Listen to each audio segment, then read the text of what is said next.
Il y a un moment dans la vie d'un homme brisé, où il doit choisir. Rester à genoux. Kofi Mensah avait passé 2 semaines à subir. 2 semaines à avaler. 2 semaines à garder le silence pendant que sa femme le regardait comme un meuble inutile. Mais cette nuit-là, il avait envoyé un message. Et ce matin, Isaac Dramé avait répondu. Ce que Kofi ne savait pas encore, c'est que ce déjeuner allait changer sa vie pour toujours. Kofi se leva à 5h30. Pas d'alarme. Son corps s'était réveillé tout seul, comme s'il savait que ce jour était différent des autres. Il alla dans la salle de bain sans allumer la lumière du couloir pour ne pas réveiller Nadia. Il se regarda dans le miroir une longue minute. La barbe de quelques jours. Les yeux fatigués mais différents. Quelque chose avait changé dans son regard depuis 2 jours. Quelque chose de discret mais de réel. Comme une braise qu'on croyait éteinte et qui rougeoie à nouveau sous la cendre. Sortit sa meilleure tenue. Pas le costume des grands jours, pas la veste de la réunion. Mais quelque chose entre les deux. Propre. Il descendit dans la cuisine sur la pointe des pieds. Prépara son café en silence. Prit son téléphone et relut le message d'Isaac pour la 4e fois. Je t'attendais. Déjeuner demain? Restaurant Lumière, 13h. J'ai quelque chose pour toi. Il posa son téléphone. Finit son café debout. Et sortit de l'appartement sans réveiller personne. Kofi n'avait pas pris le métro depuis des années. Depuis qu'il avait commencé à bien gagner sa vie chez Atlas Finance, il prenait sa voiture. Ou un Uber les jours de réunions importantes. Ce matin-là, il prit le métro. Pas par économie. Mais parce qu'il avait besoin de se retrouver parmi les gens ordinaires. Les gens qui se lèvent tôt. Les gens qui ont des problèmes et qui continuent. Pas par économie. Mais parce qu'il avait besoin de se retrouver parmi les gens ordinaires. Les gens qui se lèvent tôt. Les gens qui ont des problèmes et qui continuent quand même. Les gens qui ne savent pas encore ce que leur journée va leur apporter mais qui partent quand même. Il s'assit dans le wagon. Regarda les visages autour de lui. Une femme qui dormait debout, sac serré contre sa poitrine. Un homme en bleu de travail qui fixait son téléphone. Un adolescent avec des écouteurs qui bougeait la tête au rythme de sa musique. Des gens simples. Des gens réels. Et Kofi réalisa quelque chose. Pendant 7 ans, il avait couru après un titre. Un salaire. Un statut.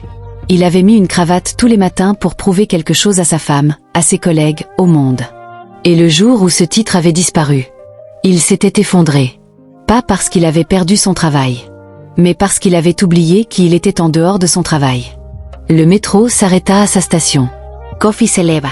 Boutonna sa veste. Et monta les escaliers vers la lumière du jour. Le restaurant Lumière. Le restaurant Lumière n'était pas le genre d'endroit qu'on remarquait de la rue. Pas d'enseigne lumineuse. Juste une plaque en cuivre sur la porte et un voiturier en costume sombre. Kofi poussa la porte à 13h précise. L'intérieur était l'opposé de la façade. Au plafond. Lumière tamisée. Tables espacées les unes des autres. Le genre d'espace pensé pour les conversations privées. Celle qu'on ne veut pas que les voisins de table entendent. Il donna son nom à l'hôtesse. Monsieur Dramé vous attend déjà. Par ici, s'il vous plaît. Isaac était assis au fond de la salle, près d'une grande fenêtre qui donnait sur un jardin intérieur. Costume sombre, pas de cravate, montre sobre. Il lisait quelque chose sur une tablette qu'il posa immédiatement en voyant Kofi approcher. Il s'éleva. Tendit la main. Sourit. C'était un sourire particulier. Pas le sourire commercial. C'était un sourire particulier. Pas le sourire commercial du businessman en réunion. Un sourire vrai. Le sourire de quelqu'un qui reconnaît quelque chose dans les yeux de l'autre. Kofi Mensah, dit-il simplement. Tu as l'air d'un homme qui vient de sortir d'une guerre. Kofi s'assit en face de lui. C'est exactement ça, dit-il. Isaac hocha la tête. Bien. Les meilleurs projets naissent toujours après une guerre. Le déjeuner, la conversation qui change tout. Ils commandèrent. Isaac prit de l'eau, pas d'alcool le midi. Il l'expliqua sans qu'on lui demande, une habitude de discipline qu'il avait depuis 20 ans. Kofi prit la même chose. Puis Isaac posa ses coudes sur la table et regarda Kofi directement. Dis-moi ce qui s'est passé. Tout. Et pour la première fois depuis 2 semaines. Il parla de la convocation du DRH. Du parking souterrain. Des 40 minutes dans sa voiture. Du silence de Nadia. De la table mise pour 2 le matin où elle était repartie avec juste son café. De son fils à genoux, non, de lui à genoux, et de son fils qui regardait. Il parla sans honte, sans chercher à embellir, sans minimiser. Isaac l'écouta sans l'interrompre une seule fois. Quand Kofi eut terminé, il y eut un silence. Puis Isaac dit : « Tu sais ce que je vois quand tu me parles ? » « Quoi ? » ?»« Je vois un homme qui a passé 7 ans à construire la maison de quelqu'un d'autre, et qui vient seulement de s'en rendre compte. » Kofi ne répondit pas. Atlas Finance t'a utilisé, Kofi. Ton intelligence, tes analyses, tes nuits blanches sur leur dossier. Tout ça a servi à enrichir des actionnaires que tu n'as jamais rencontrés. Et le jour où ils n'avaient plus besoin de toi, ils t'ont remercié avec une feuille de papier. Je sais tout ça. Non. Tu le sais intellectuellement. Mais tu ne l'as pas encore accepté ici. Isaac posa 2 doigts sur sa propre poitrine. Parce que si tu l'avais vraiment accepté, tu ne passerais pas tes nuits à t'apitoyer. Tu passerais tes nuits à construire. Le mot tomba entre eux comme une pierre dans l'eau. Construire. Construire quoi ? Demanda Kofi. C'est là que je voulais en venir. La proposition. Isaac sortit une chemise cartonnée de son sac. La posa sur la table. La poussa vers Kofi. J'ai un projet depuis 18 mois. Un fonds d'investissement dédié aux PME africaines en Europe. Petites et moyennes entreprises fondées par des entrepreneurs africains de la diaspora qui n'ont pas accès au circuit de financement classique parce qu'ils ne cochent pas les bonnes cases dans les banques traditionnelles. Des chiffres. Des projections. Des noms de sociétés. J'ai les contacts. J'ai les entrepreneurs. J'ai les premiers investisseurs prêts à mettre. Ce qu'il me manque. Isaac marqua une pause. C'est quelqu'un qui comprend les chiffres comme tu les comprends. Quelqu'un qui peut lire un bilan en 5 minutes et savoir si une boîte vaut le risque ou pas. Quelqu'un en qui j'ai confiance. Kofi feuilleta les pages lentement. Les chiffres étaient sérieux. Les projections conservatrices mais réalistes. Les noms des premiers investisseurs, 3 noms qu'il reconnut immédiatement dans le secteur. Tu me proposes quoi exactement ? Demanda-t-il sans lever les yeux des documents. Pas employé. 25% du fonds. Tu apportes ton expertise financière, ton réseau d'Atlas et ton temps. Je n'ai plus de réseau depuis qu'ils m'ont licencié. Faux. Isaac secoua la tête. Tu as un réseau de 7 ans de relations humaines. Les gens qui ont travaillé avec toi, qui t'ont vu travailler, qui t'ont vu livrer. Ce réseau ne disparaît pas avec un licenciement. Il dort. Il suffit de le réveiller. Kofi referma la chemise. La poussa légèrement vers lui. La garda dans ses mains. Il réfléchit 30 secondes. Il y a un risque, dit-il. Tout ce qui vaut quelque chose comporte un risque énorme. Je n'ai pas de capital à apporter. Je ne t'en demande pas. Je te demande ton cerveau et ton temps. Le capital, j'ai les premiers tours de table déjà prévus. Un nouveau silence. Kofi regarda par la fenêtre. Le jardin intérieur. Un arbre au milieu d'une cour pavée. Seul mais droit. Donne-moi une semaine pour analyser les documents en détail, dit-il finalement. Cette fois, un grand sourire. Je t'en donne 2. Mais Kofi. Il se pencha légèrement en avant. Ne parle de ça à personne. Pas encore. Ce genre de projet se prépare dans le silence. Tu comprends. Kofi hocha la tête lentement. Dans le silence, répéta-t-il. Le retour à la maison. Kofi rentra à l'appartement à 16h. Nadia n'était pas encore là. Théo était à l'école jusqu'à 17h30. Il posa la chemise cartonnée d'Isaac sur la table du salon, l'ouvrit à nouveau. Cette fois, il lut tout. Page par page. Chiffre par chiffre.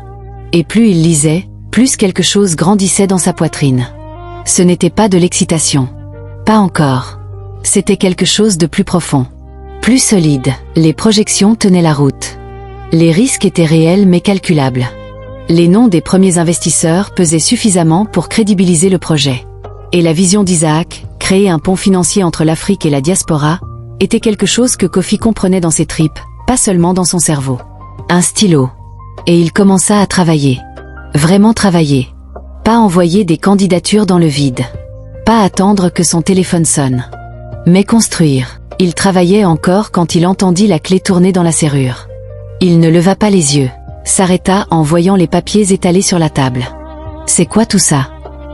Du travail, dit-il simplement.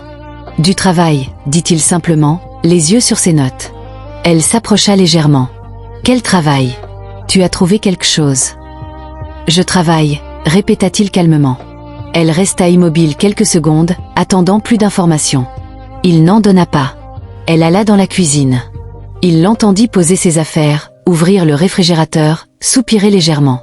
Elle n'avait pas l'habitude de ça. Lui qui ne répond pas. Lui qui ne justifie pas. Lui qui travaille sans demander sa permission ou son approbation. C'était nouveau. Et le silence de Nadia dans la cuisine lui dit qu'elle l'avait remarqué. Théo rentra à 18h. Il posa son sac dans l'entrée, se dirigea vers le salon et s'arrêta en voyant son père, toujours à la table, entouré de papiers et de notes. « Papa, tu travailles ?»« Oui, fiston. » Theo s'approcha. Regarda les papiers sans comprendre les chiffres mais en comprenant quelque chose d'autre, l'énergie de la table. La concentration dans les yeux de son père. Quelque chose qui ressemblait à de la vie revenue. « C'est bien, » dit-il simplement. Kofi leva les yeux vers lui. « Surit, comment s'est passée ta journée ?»« Bien. On a eu un exposé sur les entrepreneurs africains en cours d'histoire. » Kofi posa son stylo. « Ah oui? Et tu as appris quoi ?» Théo s'assit à côté de lui. « Que les plus grands ont tous commencé sans rien. »« Dangote, Montag Ibrahim. » Tous. Au début, personne ne croyait en eux sauf eux-mêmes. Kofi le regarda. 12 ans. Et déjà ces mots-là. « Tu sais ce que ça veut dire, ça ?» dit Kofi. « Quoi ?» Ça veut dire que l'avenir appartient à ceux qui construisent en silence pendant que les autres dorment. C'est ce que tu fais là ? C'est exactement ce que je fais. Théo hocha la tête avec ce sérieux d'enfant qui comprend plus qu'il ne montre. Alors je ne dis rien à maman. Tu ne dis rien à maman. Depuis le licenciement, elle avait 2 versions de Kofi. La version effondrée des premiers jours. Et la version silencieuse et froide après leur dispute. Cette version-là était différente. Il n'était ni effondré ni froid. Il était présent, presque serein, avec quelque chose dans les yeux qu'elle ne reconnaissait pas. Après le dîner, quand Théo alla se coucher, elle l'aborda dans la cuisine. « Kofi, ces papiers, c'est quoi exactement ?» Il rinça son assiette. La posa dans le lave-vaisselle. « Un projet. »« Quel genre de projet ?»« Un projet que j'analyse. »« Pour qui ?» Il se retourna vers elle. « Pour moi. » Nadia fronça les sourcils. « Pour toi, Kofi, on n'a pas les moyens que tu te lances dans. »« Bonne nuit, Nadia. » Il éteignit la lumière de la cuisine et alla s'installer à son bureau dans la chambre d'amis. Nadia resta debout dans la cuisine dans le noir. La lumière éteinte par son propre mari. Dans sa propre maison. Qu'elle payait. Elle chercha de la colère. La trova. Mais derrière la colère, il y avait quelque chose d'autre. Quelque chose qu'elle n'avait pas ressenti depuis longtemps. De l'inquiétude. Pas pour l'argent cette fois. Pour lui. Minuit, Kofi travaille encore. Minuit passé. Kofi était toujours à son bureau, la lampe allumée, les notes étalées devant lui. Il avait rempli cette page de son carnet. Analyse de risque. Question à poser à Isaac. Point à vérifier.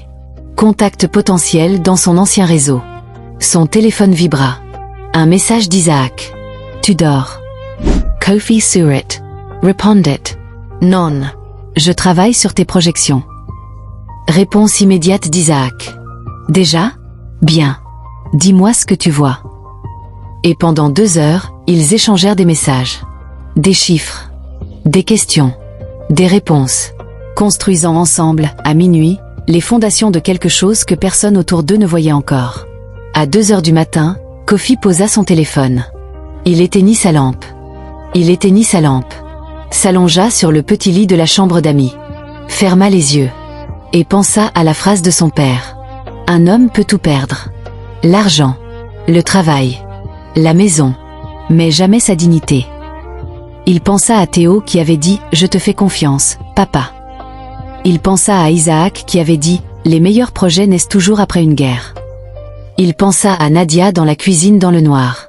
Et pour la première fois depuis le licenciement. Il ne pensait plus à ce qu'il avait perdu. Il pensait à ce qu'il était en train de construire. Quelque chose de grand. Quelque chose de vrai. Quelque chose qui lui appartiendrait vraiment. Il s'endormit avec un sourire. Le sourire d'un homme qui a trouvé sa direction. Kofi Mensah a déjeuné en secret avec Isaac Dramé. Il a vu les documents. Il a analysé les chiffres. Et cette nuit, pendant que sa femme dort, il construit. Mais Nadia a remarqué quelque chose. Quelque chose dans ses yeux qu'elle ne reconnaît pas. Et ça l'inquiète. Parce que l'homme qui était à genoux à frotter le sol il y a 3 jours n'est plus tout à fait le même homme ce soir. La suite dans l'épisode 4. Abonne-toi. Ce qui arrive, tu ne veux vraiment pas le manquer.